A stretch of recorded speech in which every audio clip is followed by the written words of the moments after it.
رسوله الكريم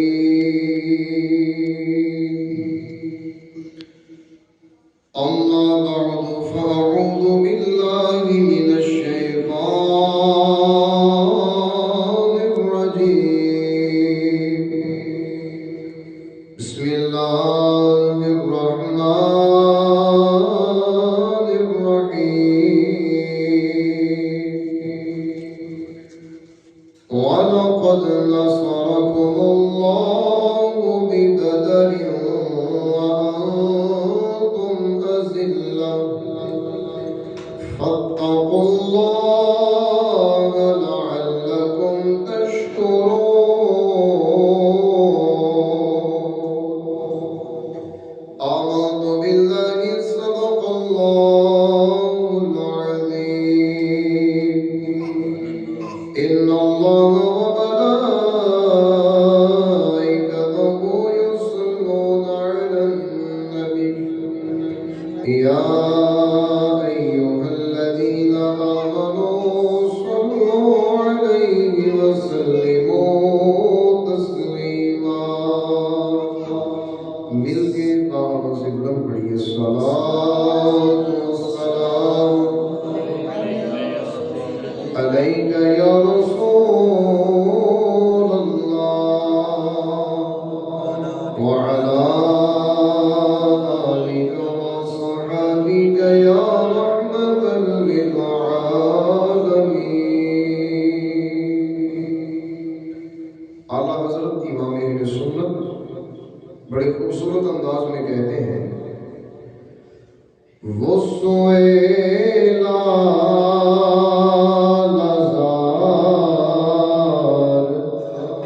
پھرتے ہیں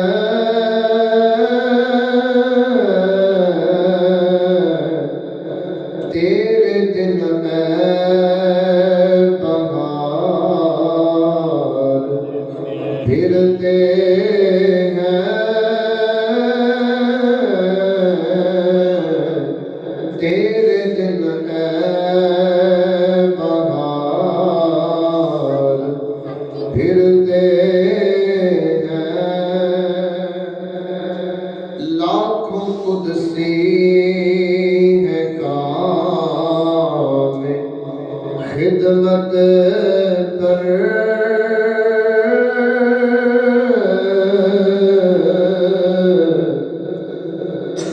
لاکھوں قدسی قدسی کا مطلب فرشتے لاکھوں قدسی ہیں کام خدمت پر مطلب 70,000 صبح 70,000 شام تو گنتی چلے گی لاکھوں میں تو لاکھوں قدسی نبی پاک علیہ السلام کی بارگاہ میں ڈیلی حاضر ہوتے ہیں لاکھوں قدسی ہیں کام خدمت پر آگے کیا کہتے ہیں دیکھیں لاکھوں قدسی ہے کام خدمت کر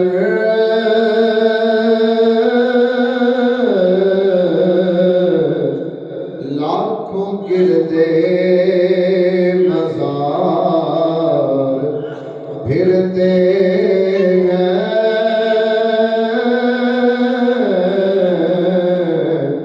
لاکھوں گردے مزار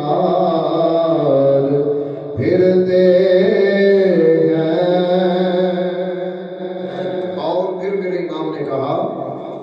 ہائے غافل وہ کیا جگہ ہے جہاں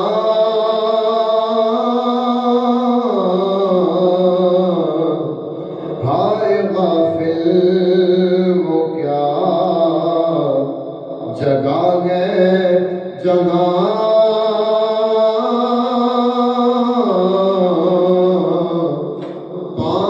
جاتے ہیں چار پھرتے ہیں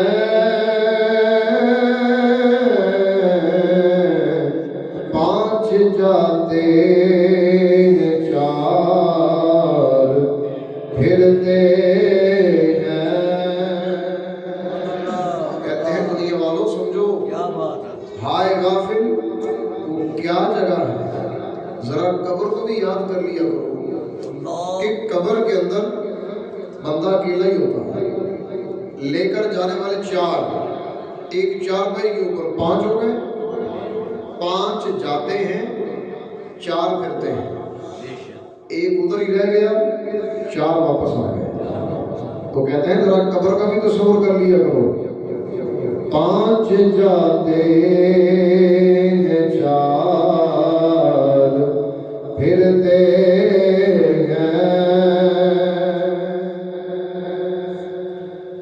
اللہ تبارک و تعالیٰ کی حمد و ثنا اور اس کے پیارے حبیب علیہ الصلوۃ والسلام کی بارگاہ میں ہدیۃً درود و سلام عرض کرنے کے بعد اللہ جل شانہ کی بارگاہ میں التجا ہے، خالق کائنات ہمارا مل بیٹھنا اپنی بارگاہ میں قبول فرمائے۔ آج کا موضوع ہے جنگ بدر کے اندر اللہ تعالیٰ نے فرشتے کیوں اتارے۔ جنگ بدر کے اندر اللہ جل شانہ نے فرشتے کیوں اتارے، کیا وجہ تھی؟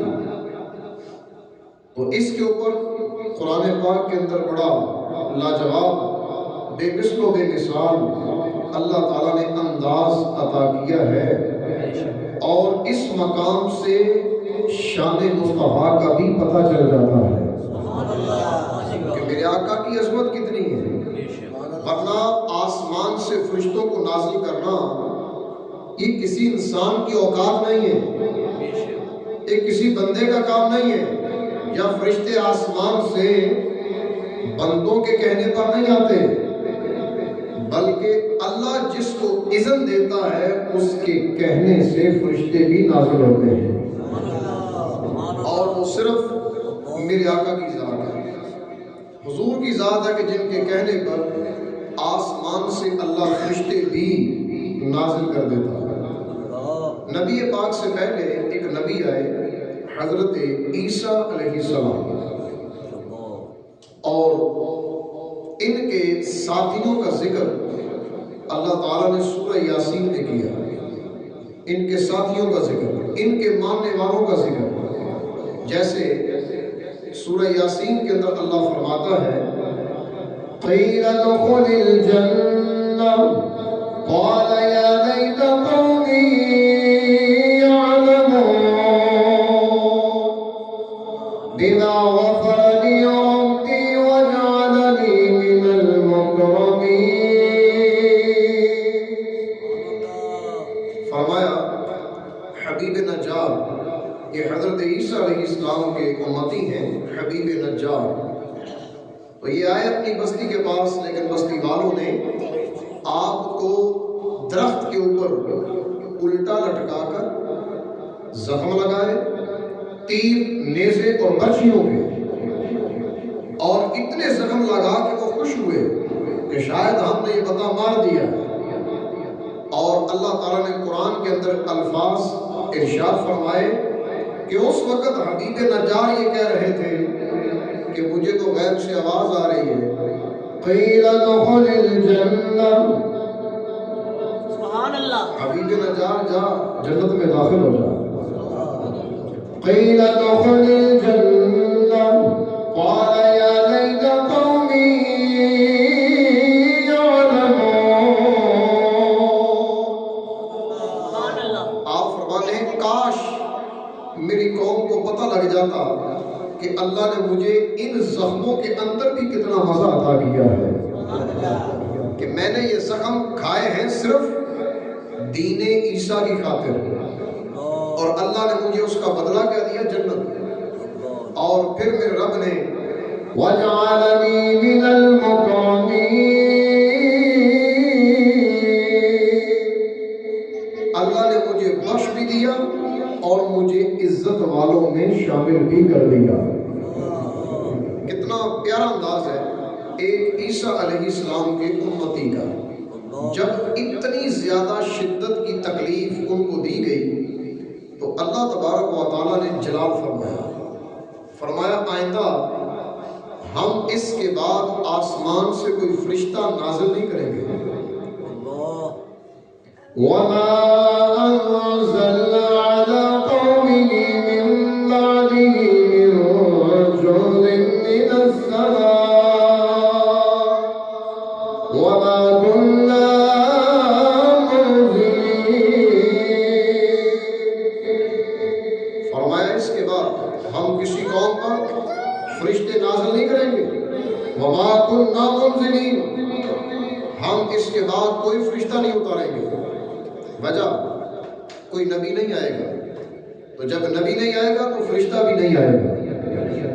فرشتوں کا آنا بند کر دیا اس قوم کی بے وقوفی کی وجہ سے. لیکن جب آیا نا زمانہ میرے آقا کا، اور میرے آقا نبی پاک صلی اللہ تعالی علیہ وسلم کا نور مکے میں چمکا، اور مکے کی چمک سے ساتھ ساتھ مدینے کو بھی چمکایا. اور پھر میرے آقا علیہ السلام نے مدینے میں رہ کر کئی سارے دلوں کو چمکا دیا، اور مکے میں رہ کر کئی سارے مکے والوں کو چمکا دیا. بلکہ یوں کہیں کہ مکے مدینے سے لے کر پوری دنیا، مشرق و مغرب، شمال جنوب، ہر کونے کونے تک چمک پہنچی ہے تو وہ میرے مصطفیٰ کی چمک ہے. چمک میرے آقا کی ہے. تو بہرحال اسلام کے اندر جوق در جوق صحابہ کرام شامل ہو رہے تھے. اب اسلام کو سب سے پہلے حاجت پیش آئی کہ جب دنیا نہیں مانتی تو تلوار اٹھائی جائے. سب سے پہلے تلوار اٹھائی جائے کہ جب قوم نہ مانے تو اس کا حل یہ ہے تلوار کے ذریعے اس کو سمجھایا جائے. جو پیار سے نہیں مانتا اس کو سختی بھی کی جاتی ہے. تو سختی کے لیے پہلی جنگ جو ہوئی اس کا نام ہے جنگ بدر. کون سی جنگ ہے؟ سارے بولے کون سی جنگ ہے؟ جنگ بدر. سب سے پہلی جنگ ہے یہ اسلام کے اندر، اور یہ ہوئی 17 رمضان المبارک. کس تاریخ کو؟ 17 رمضان المبارک. صحابہ نے روزے بھی رکھے ہوئے تھے، روزے رکھ کر جنگ لڑی. کتنا اوکھا کام، یہ دین بچایا. آج یہ جو ہم تک پہنچا ہے، اتنی آسانی سے ہم قرآن پڑھ لیتے ہیں، اتنی آسانی سے ہم اذانیں دیتے ہیں، اتنی آسانی سے ہم نبی پاک پہ درود و سلام پڑھتے ہیں. یہ آسانیاں ملی کیسے؟ اس کے پیچھے بھی کوئی راز ہے، اور وہ راز کیا ہے؟ صحابہ کرام نے مشکل برداشت کر کے ہمیں آسانیاں عطا کی ہیں. مشکلات ان کے لیے تھی. پہلی جنگ ہوئی 17 رمضان. اور جنگ کیسے ہوئی کہ میرے آقا نے فرمایا صحابہ جس کا دل کرے روزہ رکھ لے، جس کا دل کرے روزہ نہ رکھے. اجازت ہے، کیونکہ جنگ لڑنا مشکل کام ہے اور روزہ رکھ کر لڑنا اور زیادہ مشکل ہے.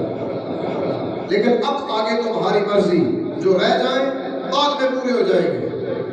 اب تمہیں اجازت ہے چھوڑنے کی. صحابہ کرام کے اندر کئیوں نے روزہ چھوڑا، کئیوں نے نہیں چھوڑا. کئیوں نے کہا کہ یہ تو ایک موقع ہے کہ بندہ شہید بھی ہو، ساتھ روزہ دار بھی ہو. کیا بات ہے کہ روزہ دار بھی ہو، ساتھ شہید بھی ہو، ڈبل ڈبل فضیلتیں مل جائیں، اور ادھر میرے آقا کا سایہ بھی ہو. میں نہ کہ برکت کے اوپر برکت ہو جائے. کیا ہی بات ہے. صحابہ وہ صحابہ جن کی ہر صبح عید ہوتی تھی، خدا کا قرب حاصل تھا اور نبی کی دید ہوتی تھی. خدا کا قرب بھی حاصل تھا، نبی کی دید بھی ہوتی تھی، میرے آقا کا جلوہ بھی دیکھتے تھے. تو بہرحال اس جنگ کے اندر صحابہ کرام کی تعداد تھی 313. کتنی تعداد تھی؟ 313. 313 صحابہ کرام.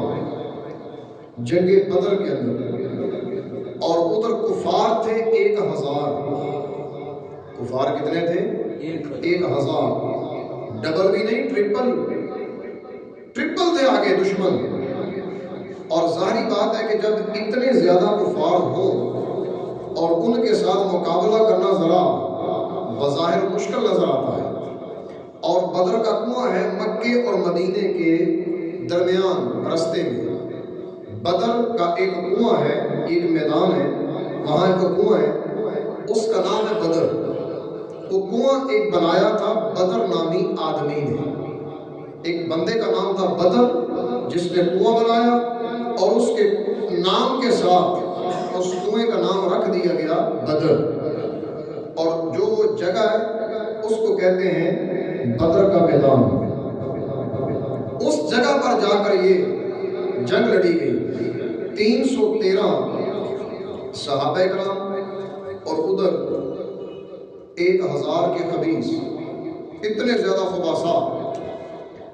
اب جب یہ نظر آیا کہ آگے تعداد زیادہ ہے اور ہم تھوڑے ہیں، ابھی پہلی جنگ ہے، اگر یہ 313 صحابہ کرام بھی دنیا سے چلے گئے تو باقی دنیا تک اسلام کیسے پہنچے گا؟ دنیا میں تو اندھیرا ہی اندھیرا چھا جائے گا۔ اب میرے آقا علیہ السلام کو یہ فکر آئی، اور بدر کے دن مشرکین کو جب حضور نے دیکھا تو حضرت عمر بن خطاب رضی اللہ تعالیٰ عنہ کہتے ہیں، آپ فرماتے ہیں کہ نبی پاک صلی اللہ تعالیٰ علیہ وسلم نے قبلے کی جانب اپنا چہرہ کیا۔ یہ آگے میں روایت پڑھنے لگا ہوں، توجہ کرنا ہے۔ قبلے کی جانب میرے آقا نے چہرہ کیا اور مد یدیہ، اپنے ہاتھوں کو اٹھا دیا، اپنے ہاتھوں کو اٹھا دیا۔ فجعل یہتف بربہ، اپنے رب سے التجا کرنے لگے۔ اب وہ دعا کیا تھی؟ وہ دعا یہ ہے، علامہ قرطبی نے تفسیر قرطبی کے اندر وہ دعا لکھی ہے۔ آپ فرماتے ہیں کہ نبی پاک نے دعا یوں مانگی، اللہم انجز لی ما وعدتنی، اللہم آت ما وعدتنی، اللہم ان تملک هذه العصابة من اہل الاسلام لا تعبد فی الارض۔ بڑی سونی دعا ہے۔ میرے آقا کہتے ہیں کہ یا اللہ انجز لی ما وعدتنی، جو تو نے مجھ سے وعدہ کیا ہے آج میرا وعدہ پورا کر دے۔ تیرا میرے ساتھ جو وعدہ ہے آج وعدہ پورا کرنے کا وقت آ گیا ہے۔ اللہم آتی ما وعدتنی، یا اللہ جو تو نے میرے ساتھ وعدہ کیا ہے مجھے دے دے۔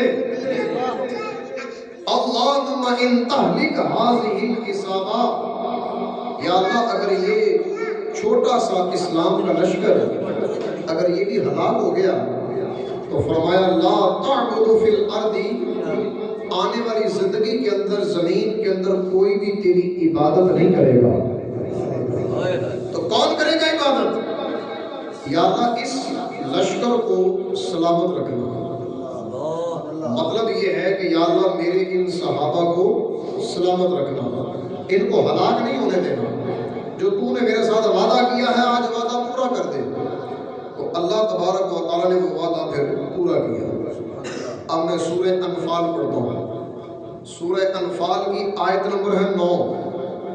اللہ اپنا وعدہ پورا کر رہا ہے۔ وعدہ یہ ہے، اِذْ تَسْتَغِیثُونَ رَبَّکُمْ فَاسْتَجَابَ لَكُمْ أَنِّی مُمِدُّکُمْ بِأَلْفٍ مِّنَ الْمَلَائِکَةِ مُرْدِفِینَ۔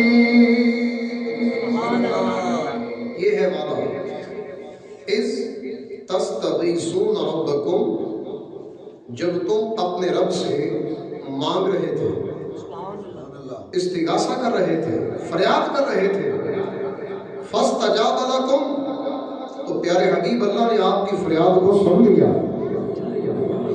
آپ نے ہاتھ اٹھائے تو ہم نے قبول کیا، اور قبولیت کے بعد فرمایا انی ممدکم، میرے سونے حبیب پریشان نہیں ہونا، یہ 313 ہیں پریشان نہ ہو۔ ہم آسمان سے 1000 فرشتے اتار دیتے ہیں۔ کتنے فرشتے؟ 1000۔ اور جب سے عیسیٰ علیہ السلام کے اس امتی کو سزا دی گئی، فرشتہ کوئی نہیں آیا، لیکن جب میرے مصطفیٰ نے ہاتھ اٹھائے نا تو کتنے فرشتے آئے؟ بولے بولے ذرا کتنے؟ 1000۔ یہ ایویں نہیں آئے۔ میرے آقا علیہ السلام نے جو ہاتھ اٹھائے تھے، حضرت صدیق اکبر کہتے ہیں فَمَا زَالَ يَهْتِفُ بِرَبِّهِ مَادًّا يَدَيْهِ، حضور جب دعا کر رہے تھے تو دعا کرتے کرتے میرے آقا نے ہاتھ اور اٹھا دیے۔ دعا کرنے کا سب سے اعلیٰ طریقہ یہی ہے کہ بغل کی سفیدی نظر آنے لگے، اور ظاہری بات ہے کہ جب دعا کے لیے ہاتھ اتنے زیادہ بلند ہو جائیں، حضور کے موڈے پر چادر تھی، کچھ چادر نیچے گر گئی، موڈے پر چادر تھی، وہ چادر نیچے ہوئی۔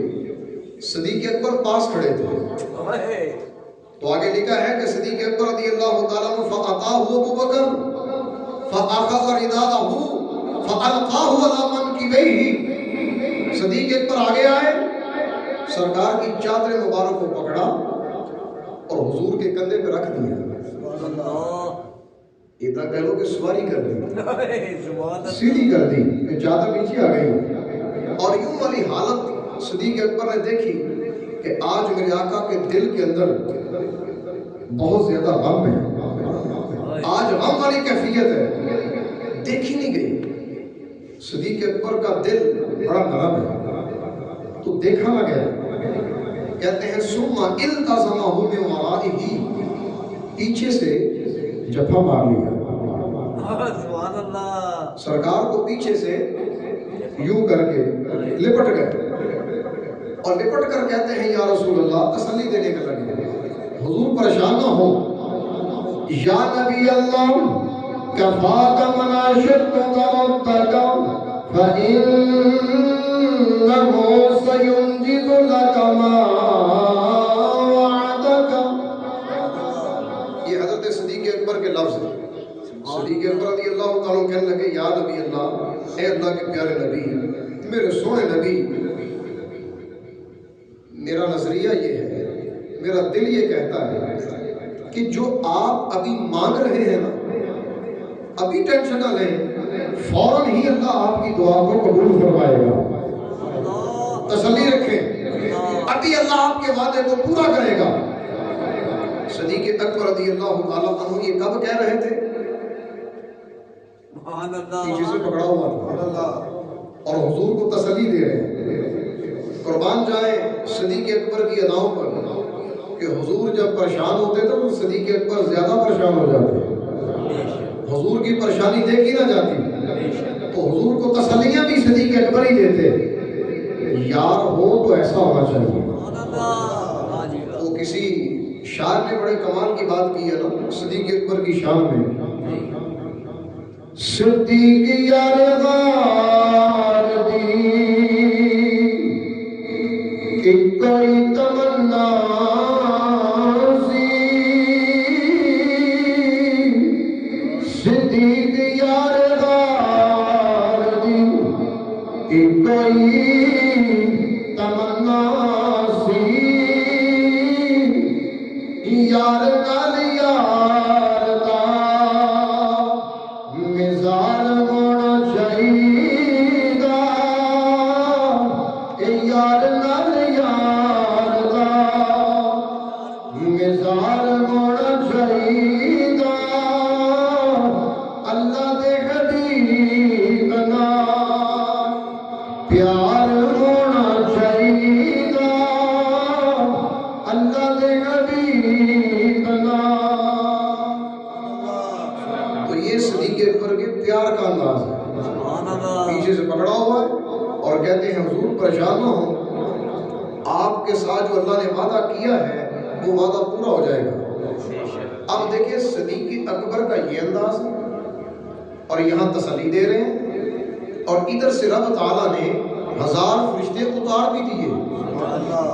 سبحان اللہ. ادھر حضور ابھی دعا کر رہے ہیں. یوں کہہ لیں کہ ابھی ہاتھ حضور کے نیچے نہیں آئے سبحان اللہ. کہ ادھر سے 1000 فرشتے آ گئے.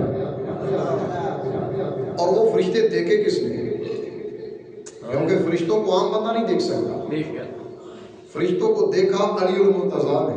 سبحان اللہ. کس نے دیکھا؟ حضرت علی المرتضیٰ نے. اب میں اگلی روایت پڑھتا ہوں.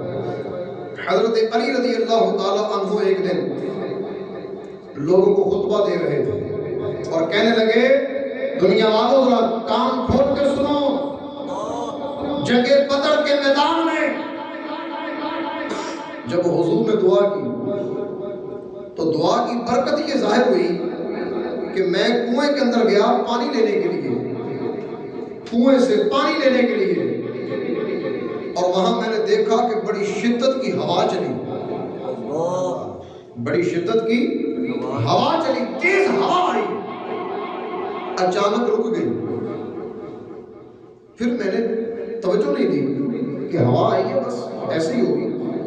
کہتے ہیں تھوڑی دیر گزری تو پھر ہوا آئی. کہتے ہیں میں نے توجہ نہیں دی. پھر تھوڑی دیر رکا تو ہوا پھر آئی. 3 دفعہ ہوا آئی. کتنی دفعہ؟ 3 دفعہ. اب حضرت علی کے الفاظ سنیں. کہتے ہیں کہ جب 3 دفعہ ہوا آئی تو سنو ہوا ایویں نہیں آئی. اب میں بیان کر دیتا ہوں, پردے ہٹا دیتا ہوں. وہ تھا کون, آیا کون, کس لیے آیا, انداز کیسا تھا؟ کہتے ہیں فَقَانَتِ الرِّيحُ الْأُولَىٰ, جو پہلی ہوا آئی تھی نا, جبریل سبحان اللہ نازل فی الف من الملائکہ. حضور نے جو دعا کی تھی اللہ نے دعا پوری کی.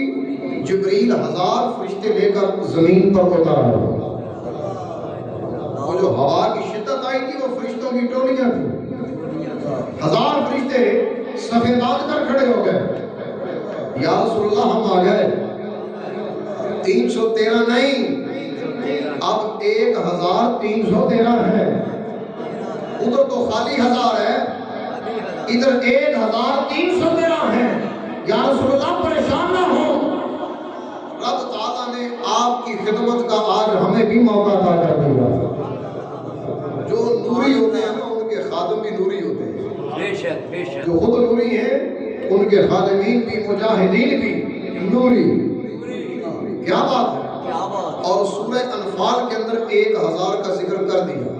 رب تعالیٰ نے فرمایا ہم نے 1000 فرشتے نازل کیے.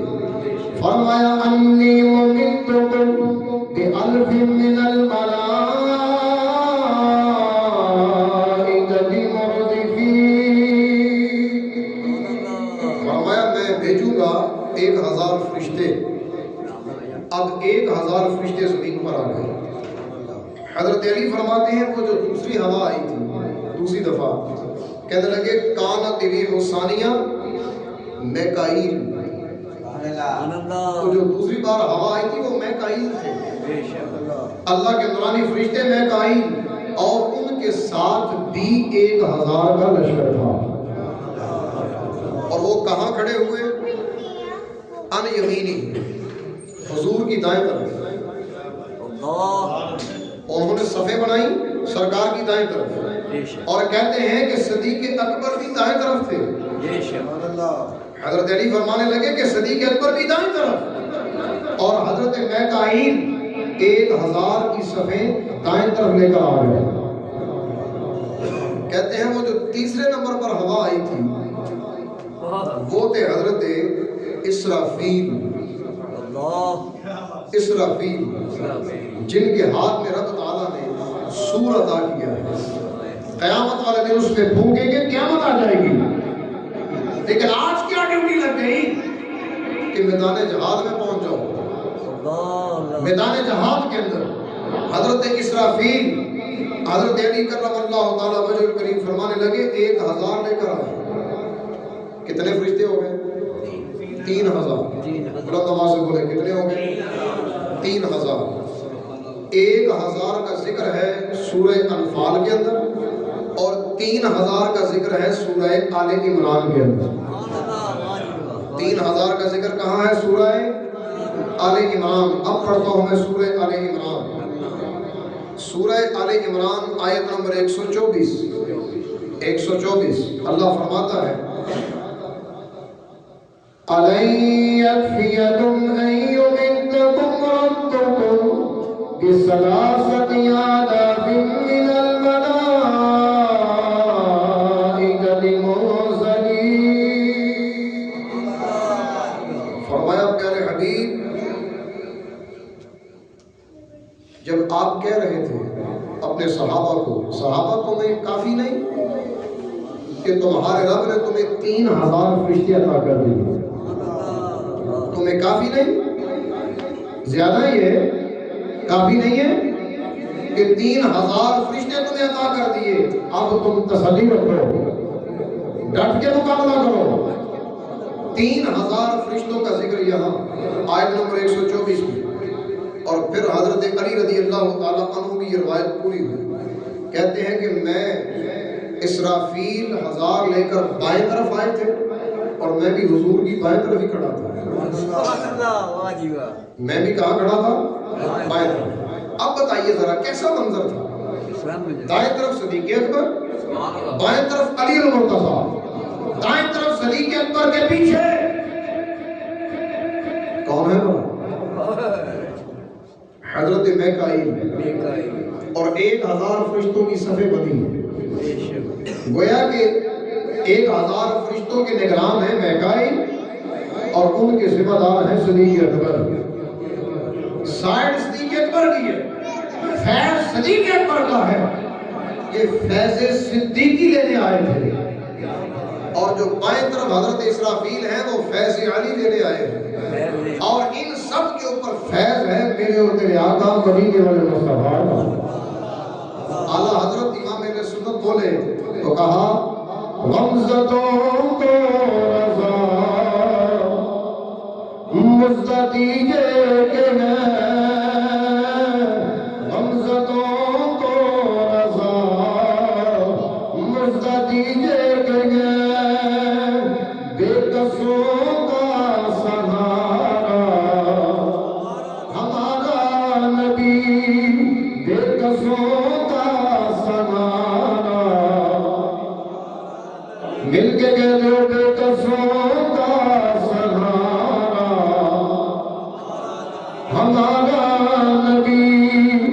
کون دیتا ہے تیرے تم چاہیے،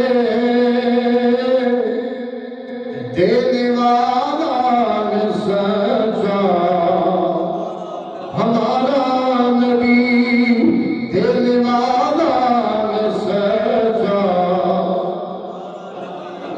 اور وہاں بھی اللہ تعالیٰ نے سارے نبیوں پر میرے آقا کو عزتیں عطا کی، کیونکہ اس سے پہلے کوئی فرشتہ آیا نہیں. اور جب میرے آقا نے دعا کی تو فرشتہ رکا نہیں. رب تعالیٰ نے فرشتوں کی ڈیوٹیاں لگا دی، ٹولیاں اتار دی. کتنے فرشتے ہو گئے جناب؟ 3000. سارے بولے کتنے ہو گئے؟ 3000 یہ اور 313 صحابہ کرام. 3313. ابھی بات رکی نہیں. آیت نمبر 125 اللہ فرماتا ہے کہ اب اور بھی عطا کر دیتے ہیں. حضور اور بھی آ جاتے ہیں، پریشان نہ ہو. آپ نے ہاتھ کیسے اٹھائے تھے؟ تو ظاہری بات ہے جب حضور نے ہاتھ اٹھائے حبیب اللہ ہیں تو خالی واپس آ جائے. یہ بات بنتی نہیں، ججتی نہیں، کیونکہ نبی اعلیٰ ہے تو پھر ان کی مدد بھی سب سے اعلیٰ ہونی چاہیے، انداز زندگانی بھی اعلیٰ ہونا چاہیے، تاکہ دنیا والوں کو سند مل جائے کہ قیامت تک دنیا والوں یاد رکھنا جو بھی مصطفیٰ کے طریقے پہ چلے گا مدد اس کو بھی میرا رب ہی عطا کرے گا. جس طرح نبی کو مل گئی اس طرح امتی کو بھی ملے گی. شرط یہ ہے مصطفیٰ کا طریقہ چھوڑنا نہیں. کم ہے تو کوئی بات نہیں، مصطفیٰ پہ یقین رکھیں. دین اسلام کمزور نہیں، رب قوی ہے، مضبوط ہے. اور انسان کو کمزور نہیں ہونے دے گا۔ کیسے؟ آیت نمبر 125 فرمایا بَلَا إِن تَصْبِرُوا وَتَتَّقُوا وَيَأْتُوكُم مِّن فَوْرِهِمْ هَٰذَا يُمْدِدْكُمْ رَبُّكُم بِخَمْسَةِ آلَافٍ مِّنَ الْمَلَائِكَةِ مُسَوِّمِينَ۔ اب ذرا توجہ کرنا، یہاں رب تعالیٰ نے فرمایا کہ تمہارے رب نے بھیجے، اے تصبروا صحابہ صبر کرو، 3000 آ گئے، صبر کرو، رب کا خوف دل میں رکھو، اور آ رہے ہیں۔ اللہ نے پورے کر دیے 5000۔ کتنے کر دیے؟ کہ ہم 5000 فرشتے اتار دیے، پہلے 1000 پھر 3000 پھر 5000 کا لشکر پورا ہو گیا فرشتوں کا۔ اور فرشتے کیسے تھے؟ فرشتوں کے نگران کون ہیں؟ جبریل۔ اور باقی فرشتے کیسے تھے؟ اللہ نے فرمایا مصومین، نشان والے۔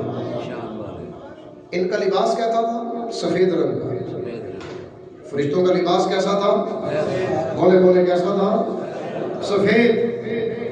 اوپر امامے بھی سفید، سارے فرشتوں کے امامے سفید۔ علامہ جلال الدین سیوطی رحمۃ اللہ علیہ نے لکھا جو فرشتے میدان بدر میں آئے تھے، علی خیل بلق، چتکبرے گھوڑوں پر سوار تھے۔ چتکبرے گھوڑے، چتکبرا گھوڑا وہ ہوتا ہے جس کے کھر کالے ہوں، اس کے منہ اور نتنا آنکھیں کالی ہوں، باقی سارے سفید ہوں، کالا چٹا، جس کے کھر کالے، آنکھیں کالی، نتنا کالا، باقی سارے چٹا۔ اس طرح کے گھوڑوں پر سوار تھے فرشتے، گھوڑے بھی سفید، فرشتوں کا رنگ بھی سفید۔ کیا نورانی کیفیت ہے! 5000 کیسا لگا ہوگا میدان بدر؟ 5000 فرشتے، اور سر ننگے نہیں، سفید رنگ کے امامے۔ کہتے ہیں امائم صفراء اوبیۃ ارسلوها بین اکتافہم، کہا کہ جو سب کے نگران ہیں جبریل، ان کے سر پر پیلے رنگ کا امام ہے، پیلے رنگ کا۔ جبریل کے سر انور پر پیلے رنگ کا امامہ، اور باقی سارے فرشتوں کے سروں پر سفید امام ہے۔ انداز کیا ہے؟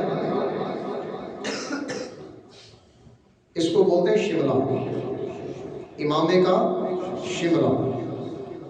فرمایا ارسلوها بین اکتافہم، فرشتوں نے اپنے اماموں کا شملہ دونوں کندھوں کے درمیان رکھا ہوا تھا۔ وہ شملہ پیچھے رکھا ہوا تھا، کیوں؟ میرے آقا کی ادا بھی یہی تھی۔ جس طرح کا انداز میرے آقا کا تھا، وہی انداز فرشتوں کا ہے۔ تو پیلا امامہ جبریل کا اور سفید امامے سارے فرشتوں کے۔ کیسا پیارا انداز ہے جنگ بدر کو حاضر کرنے کا۔ تو 5000 فرشتوں کی مدد اللہ جل شانہ نے حضور کے کہنے پر ہاتھ اٹھانے کی برکت سے میدان بدر کے اندر عطا فرمایا۔ اب صحابہ کرام کہتے ہیں کہ ہم کسی مشرک کو مارنے کے لیے جب گھوڑا دوڑاتے نا، تو اس کو تلوار یوں اٹھاتے تو ہمارے تلوار ابھی اٹھائی ہے، اس کا سر کٹ جاتا، وہ 2 حصے ہو کر گر جاتا، مارنے والا بھی نظر نہیں آتا کہ وہ مر گیا ہے، لیکن نظر نہیں آیا مارا کس نے۔ اس کو مارنے والا کون ہے، کاٹنے والا کون ہے؟ اور غیب سے آواز آتی تھی، اقدم حیزوم، آگے بڑھو، آگے بڑھو، ہم تمہارے پیچھے ہیں، آگے بڑھو۔ اب یہی الفاظ جو بار بار صحابہ نے سنے اور صحابہ نے آ کر حضور کو بتائے کہ یا رسول اللہ، اس وقت بڑا عجیب انداز تھا، بندہ مر رہا ہے، کٹ رہا ہے، کاٹنے والا نظر نہیں آتا، کیسا انداز ہے. اور آواز آتی تھی حیزم آگے بڑھو ہم تمہارے پیچھے ہیں. کوئی تسلی بھی دے رہا تھا. یا رسول اللہ بتائیے تو صحیح وہ تسلی دینے والا کون ہے؟ میرے آقا فرماتے ہیں صحابہ پتہ کون ہے؟ وہ جبریل تھے. سبحان اللہ. نعرہ تکبیر، نعرہ رسالت. سبحان اللہ. جبریل تھے جو تمہیں کہہ رہے تھے آگے بڑھو ہم تمہارے ساتھ ہیں. اب یہاں ایک بڑا ڈاٹا سوال اٹھتا ہے. اور ڈاٹا سوال یہ ہے کہ جبریل اگر ایک پر اٹھائے تو قوم لوط کی 5 بستیاں زمین سے جڑ سے اکھاڑی آسمان کو لے گئے. ایک پر کے کونے پر اتنی طاقت ہے جبریل میں. پر کے کونے پر اتنی بستیاں اٹھائی آسمانوں کو لے گئے اور اوپر سے جا کر ان کو پھینک دیا. بتائیے ذرا میدان بدر کے اندر کیا جبریل کے پر کا ایک کونا ہی کافی نہیں تھی؟ نہیں تھا.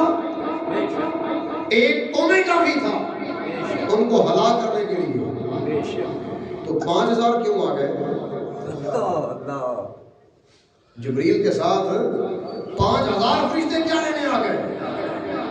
اس کا علامہ صاحب نے 2 جواب دیے.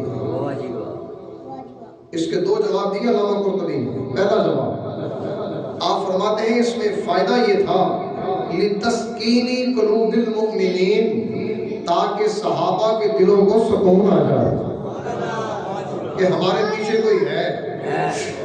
اب ہمیں لڑنے میں مسئلہ نہیں ہے, پیچھے ہمارے تعداد کافی ہے. صحابہ کے دلوں کو سکون دینے کے لیے کتنے فرشتے بھیجے؟ 5000. دوسرا جواب وَلِأَنَّ اللَّهَ تَعَالَى جَعَلَ أُولَئِكَ الْمَلَائِكَةَ مُجَاهِدِينَ إِلَى يَوْمِ الْقِيَامَةِ. اللہ تعالیٰ نے ان فرشتوں کو عظمت عطا کر دی کہ ان کو مصطفیٰ کی غلامی میں جہاد کرنے کا شرف عطا کیا, جہاد کا موقع عطا کر دیا. وہ قیامت تک وہ 5000 فرشتے خالی فرشتے نہیں, حضور کے مجاہد بھی ہیں. یہ مرتبہ دینے کے لیے اللہ تعالیٰ نے 5000 فرشتے زمین پر اتار دیے, ورنہ تو ان کو غرق کرنے کے لیے, ہلاک کرنے کے لیے جبریل کے پر کا ایک کونا ہی کافی ہے, ہوا ہی کافی ہے کہ وہ پر کی ہوا دیں اور پتہ ہی نہ چلے کافر گیا کدھر ہے. تو بس مسئلہ یہی ثابت ہوا کہ فرشتے بھی آئے تھے اس وقت مصطفیٰ کی خدمت کرنے کے لیے, حضور کی غلامی کے لیے, سرکار کے قدموں کی برکت لینے کے لیے, تاکہ ہمارا بھی نام حضور کے خادموں میں اور حضور کے مجاہدوں میں شامل ہو جائے. کتنی پیاری برکت والی بات ہے. حضرت سعد بن ابی وقاص بولے تو آپ فرمانے لگے رأیت عن یمین رسول اللہ, میں نے دیکھا اس وقت حضور کے ساتھ نبی پاک کو جب میں نے دیکھا اس میدان جہاد کے اندر, تو کہتے میں نے حضور کو دیکھا اس کیفیت میں عن یمین رسول اللہ و عن یسار رسول اللہ, حضور کی دائیں طرف سرکار کی بائیں طرف. کیا تھا؟ یوم بدر رجلین, 2 بندے, ایک بندہ ادھر اور ایک ادھر, سرکار کے 2 بندے ادھر ادھر. اور یہ ابو بکر اور حضرت علی مرتضیٰ نہیں ہے, ان دونوں کے علاوہ ہے, ایک بندہ ادھر اور ایک ادھر. کہا وہ بندے ایسے تھے علیہما سیاق بید, انہوں نے بھی سفید لباس پہنا تھا. ان دونوں کے بھی کپڑے سفید تھے, سفید رنگ کے کپڑے پہنے تھے. کر کیا رہے تھے؟ یقاتلان عنہ اشد القتال, شدت کا قتال کر رہے تھے. یعنی کہ یوں کہیں کہ انتہا درجے کے جنگجو کہ جو بھی آتا یوں گاجر مولی کی طرح کاٹ کے رکھ دیتے تھے. اتنے زبردست جنگجو تھے, ایک دائیں طرف اور ایک بائیں طرف. کون تھا یہ جو دائیں طرف بھی آ گیا, بائیں طرف بھی آ کر کھڑا ہو گیا؟ حضرت سعد بن ابی وقاص کہنے لگے ما رأیتہما قبل ولا بعد, مجھے یہی لگتا ہے کہ وہ بھی فرشتے ہی تھے, کیونکہ اس سے پہلے بھی میں نے ان کو نہیں دیکھا اور اس معاملے کے بعد بھی کبھی ان کو دیکھا نہیں. یہ نبی پاک کی حفاظت کرنے کے لیے دو فرشتے الگ سے اللہ تعالیٰ نے بھیج دیے. کیسا پیارا انداز ہے. اب ان کے اوپر کپڑے تھے سفید رنگ کے. کپڑے کون سے تھے؟ سفید رنگ کے. سفید رنگ کے کپڑوں کے بارے میں نبی پاک صلی اللہ تعالی علیہ وسلم ارشاد فرماتے ہیں البسوا من ثيابكم البياض، سفید کپڑے پہنا کرو فإنه من خیر ثيابكم، کیونکہ تمہارے کپڑوں کے جتنے بھی رنگ ہیں نا سارے کپڑوں میں بہترین کپڑا سفید رنگ کا ہے. سفید رنگ کو میرے آقا نے بہترین کہا، تو واقعی جو بہترین ہے وہ میرے آقا کی پسند ہے. تو پھر فرمایا وَكَفِّنُوا فِيهِ مَوْتَاكُمْ، جب یہ سفید رنگ کا کپڑا بہترین ہے تو بہترین کپڑے کے اندر اپنے مردوں کو کفن بھی دیا کرو. بہترین کپڑوں میں اپنے مردوں کو کفن بھی دیا کرو. تو سفید کپڑے کی ترغیب یہ میرے آقا کا حکم ہے، آقا کی پسند ہے.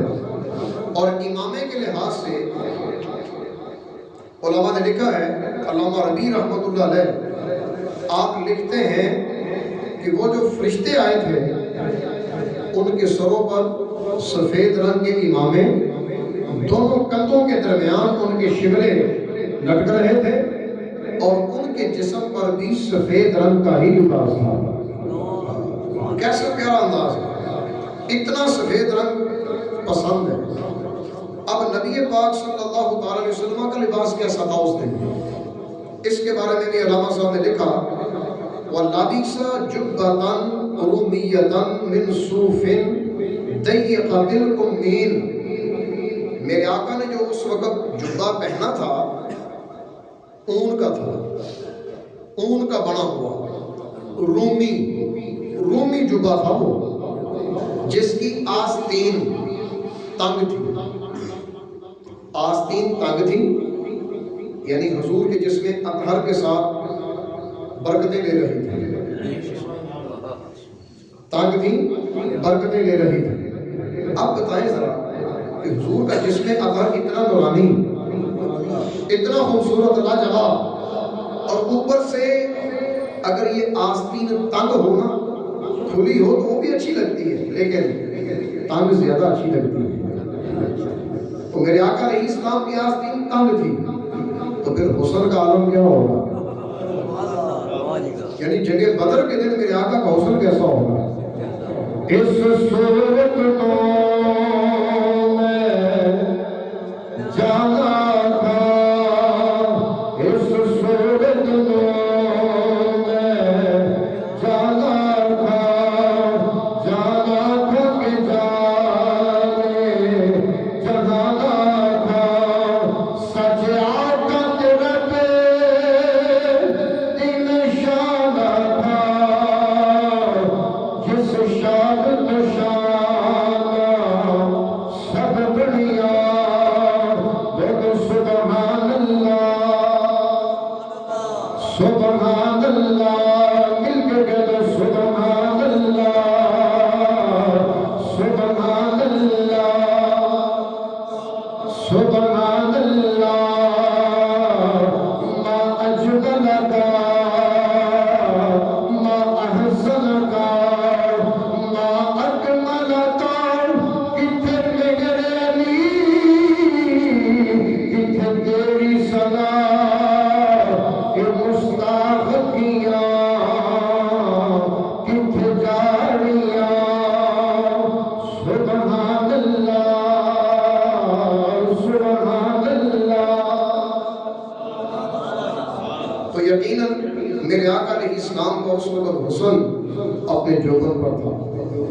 قسمت والے قبول کرتے ہیں تیری ادائیں، اور جو بے قدرے ہوتے ہیں وہ دیکھ کر بھی محروم رہتے ہیں. نبی پاک صلی اللہ تعالی علیہ وسلم میدان بدر کے اندر دیکھیں، یہ پہلا مارکہ اور یہ جنگ ہوئی اتنے اعلیٰ انداز میں، لیکن اسپیشلی قرآن پاک کے اندر اس کا ذکر ہم نے نہیں کیا. یہ جتنی آیات میں نے آپ کے سامنے پڑھی ہیں کہ جنگ بدر کا واقعہ اللہ تعالیٰ نے باقاعدہ حضور کو سنایا، بیان نہیں کیا، سنایا۔ کب؟ جب جنگ احد کے اندر، جنگ احد کے اندر صحابہ کرام 50 کو کھڑا کیا تھا پہاڑ پر، واقعہ مشہور ہے، پہاڑ پہ کھڑا کیا تھا، 20 واپس آ گئے، 30 ادھر ہی رہے، اور جنگ صحابہ جیت چکے تھے، مال غنیمت کا اکٹھا کر رہے تھے۔ ہوا یہ کہ پیچھے سے کافروں نے پھر حملہ کیا اور جیتی جتائی جنگ ہار میں بدل گئی، حتیٰ کہ اس وقت نبی پاک علیہ السلام کو زخم بھی لگے جنگ احد کے اندر۔ اور یہ احد ہوئی تھی 17 رمضان کو، جنگ بدر رمضان کے اندر، عید کے 7ویں دن جنگ احد۔ کتنے دن لگے درمیان میں؟ 15 دن، 10 دن، 12 دن، اور 12 دنوں میں تلوار کا زخم لگا ہوا بھر جاتا ہے۔ نیزہ اگر کسی کو لگا ہو، تلوار کا کٹ لگا ہو، اور ایک کٹ نہیں کئی لگے ہوں، بھر جاتے ہیں؟ نہیں بھرتے۔ اور اگر پہلا زخم بھی ابھی باقی ہو اور آگے کہا جائے میدان جہاد کے لیے تیار ہو جاؤ، آگے نہ کہنا یہ عادت ہے صحابہ کی، نہ کہنا یہ عادت ہے صحابہ کی کہ وہ نہ نہیں کہتے، بلکہ نبی پاک کی بارگاہ میں کہتے ہیں یا رسول اللہ یہ تن بھی حاضر ہے، یہ زخم تو کیا بات ہے، جان بھی چلی جائے تو پرواہ نہیں۔ یہ دین اسلام ایویں نہیں بچا ہے، یہ بڑی مشکل سے آیا ہے۔ آج ہم نے کیا قدر کی ہے؟ اتنی مشکل سے اتنے زخم کھا کر صحابہ نے قرآن ہم تک پہنچایا، یہ نمازیں ہم تک پہنچائیں، ان مساجد کے اندر چاہے بلند آواز سے رب کا نام لو، آہستہ آواز میں لو، کوئی روک نہیں سکتا، گرمی آ جائے پرواہ نہیں، سردی آ جائے ٹینشن نہیں، اتنی آسانی کیا؟ تو پھر قدر پوچھو ہاں صحابہ سے، اس دین کی قدر کیا ہے، اس قرآن کی قدر کیا ہے۔ آج نوجوان موبائل زیادہ چلاتا ہے، قرآن پڑھتا نہیں۔ کیا قدر کی اس نے اسلام کی کہ جوانی رب نے عطا کی، سونا حسن عطا کیا، آزاد سلامت دیے، آزاد بھی کوئی ٹیڑے ٹیڑے نہیں، پورے دیے، اور میں نے اس کا حق ادا کیا، ساری ساری رات موبائل چلایا، گانے سنے، بیہودہ تصویریں دیکھی، اور میری زندگی یوں ہی گزر گئی، جوانی بھی گزر گئی، بال سفید ہو گئے، پتہ ہی نہیں چلا، اور غفلت میں زندگی گزر گئی۔ نہ یہ صحابہ کرام کے تذکرے جو قرآن میں لکھے ہیں، یہ بار بار اس لیے پڑھے جاتے ہیں تاکہ انسان کو دین اسلام کی قدر سمجھ آ جائے۔ تو میں بات یہ کر رہا تھا کہ باقاعدہ طور پر جنگ بدر کا ذکر اللہ نے نہیں کیا، بلکہ یہ جنگ بدر کا ذکر سنایا اس لیے کیونکہ جنگ احد کے اندر حضور کو لگ گیا تھا زخم سر پر، اور خون مبارک چہرے پر تھا۔ اور علامہ جلال الدین سیوطی لکھتے ہیں کہ جب حضور کے چہرے پہ زخم لگا نا، اور حضور ایک گھڑے کے اندر تشریف فرما تھے، گر گئے تھے، نیچے آگے ایک گھڑے کے اندر، صحابہ کی نگاہوں سے اجل ہو گئے، صحابہ میدان جہاد سے بھاگنے لگے۔ یہ احد پہاڑ اس کا گواہ ہے، کیونکہ یہ جنگ لڑے گی احد پہاڑ کے بالکل قریب، پشت پہاڑ کی طرف تھی اور چہرہ مدینے کی طرف تھا۔ اس انداز میں یہ جنگ لڑی گئی۔ احد پہاڑ اس بات کا شاہد ہے کہ یہاں مصطفیٰ کا گزر ہوا ہے۔ وہ گڑھا بھی ادھر ہی ہوگا، کہیں وہ جگہ ہوگی جہاں نبی پاک تشریف فرما تھے، اور حضور کو زخم لگا، سرکار کے مبارک دام، سامنے والے دو نہیں، اس کے ارد گرد دو، سامنے والے دو تو اس کے ارد گرد سائڈوں پہ، اس کو کہتے ہیں رباعیات۔ اگر آپ دانتوں کا نقشہ بھی پڑھیں نا تو ان کے اندر سامنے والے کے علاوہ دائیں بائیں جو دو دو ہوتے ہیں ان کو بولتے ہیں رباعیات۔ یہ جو سائڈوں پہ تھے ان دانتوں میں سے کچھ حصہ شہید ہو گیا. وہ کسی کی تلوار لگی یا نیزہ لگا یا کیا ہوا، کسی طریقے سے وہ تھوڑا سا دانت مبارک شہید ہوا. یعنی کہ اتنی تکلیف پہنچی میرے آقا کو. چہرے کے اوپر خون مبارک، دانت کا ایک حصہ بھی شہید ہوا. اب میرے آقا پتہ کیا کہتے ہیں؟ میرے آقا علیہ السلام نے اس وقت یہ جملہ ارشاد فرمایا کہ کیسی قوم ہے جس نے اپنے نبی کے چہرے کو ہی خون سے رنگ دیا. یہ کیسی قوم ہے کہ جس نے اپنے نبی کے چہرے کو ہی خون سے رنگ دیا. یہ جانتے نہیں میں ہوں. ادھر سے فرشتے آئے، کہا حضور اگر حکم دے تو ہم ختم کر دیں. کہا نا، ختم نہیں ہونے دینا. کیوں؟ یہ نہیں جانتے انہی کی نسلوں کے اندر ایسے آئیں گے جو کلمہ پڑھ کر مسلمان ہو گئے. کیونکہ جنگ احد کے اندر مرا ابو جہل، اور ابو جہل کا بیٹا اکرمہ میرے آقا کا صحابی بن گیا. میرے آقا جانتے تھے کہ آج ابو جہل مرے گا اور اس کی اولاد کے اندر یہ چاچا ہے نا، تو چاچے کا بیٹا اکرمہ وہ اسلام قبول کرے گا. ان کی نسلوں کے اندر میرے امتی موجود ہیں، اس لیے آج میں ان کی ہلاکت کی دعا نہیں کرتا. تو پھر قصہ یہی سمجھ آیا کہ اللہ تعالیٰ نے حضور کو تسلی دینے کے لیے جنگ احد میں قصہ سنایا جنگ بدر کا. تسلی دینے کے لیے قصہ سنایا جنگ بدر کا. یہی بات ہے جب دنیا میں کوئی بھی نام آ جائے، ڈاکٹر بعد میں، قرآن پہلے. قرآن پہلے. کوئی بھی تکلیف آ جائے قرآن سے تسلی دو. کسی عالم دین کے پاس بیٹھو، اس کو کہو جناب قرآن سے مجھے پڑھ کر دکھائیں انبیاء نے تکلیفیں کیسے برداشت کی، انبیاء کے اوپر کیسا حال ہوا. ذرا جنگ بدر کا قصہ سنا دیں، نبی پاک کی کیفیت کیسی تھی. قرآن سے یاری لگاؤ یار، یہ قرآن تمہاری قبر کا نور بن جائے گا. آخر میں یہی کہتا ہوں، عشق محمد کی شمع جلا دو دل میں، بعد مرنے کے قبر میں اجالا ہوگا. یہ واقعی قرآن سے پیار کر لو، مرنے کے بعد بھی فائدہ ہوگا. اللہ تبارک و تعالی ہمارا میرے بیٹھنا اپنی بارگاہ میں قبول فرمائے. وآخر دعوانا الحمد للہ رب العالمین.